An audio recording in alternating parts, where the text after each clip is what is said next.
టమాటోలు కరెక్ట్గా మగ్గిపోయినాయి. ఇప్పుడు పన్నీర్ తీసుకొని పన్నీర్ని ఇలా చేత్తో మ్యాష్ చేసుకున్నారంటే ఇలా పొడి పొడిగా వస్తుంది. కరెక్ట్గా కుక్ అయిన గ్రేవీలో ఈ పన్నీర్ని యాడ్ చేసుకొని ఒక 4 మినిట్స్ పాటు మీడియం ఫ్లేమ్లో దగ్గరుండి కింద అడుగు పట్టకుండా ఫ్రై చేసుకోవాలి.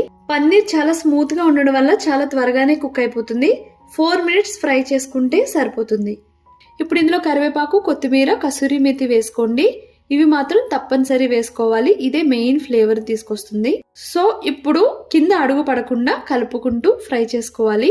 కడాయిని పట్టుకుని గ్రేవీ వదిలేస్తుంది అన్న టైంలో కొంచెం ఆయిల్ పైకి వస్తున్నప్పుడు స్టవ్ ఆఫ్ చేసుకోవడమే.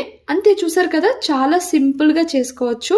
నాకైతే ఈ బుర్జీ ఎప్పుడు తిన్నా సరే సేమ్ మటన్ కీమా తిన్నట్టే ఉంటుంది.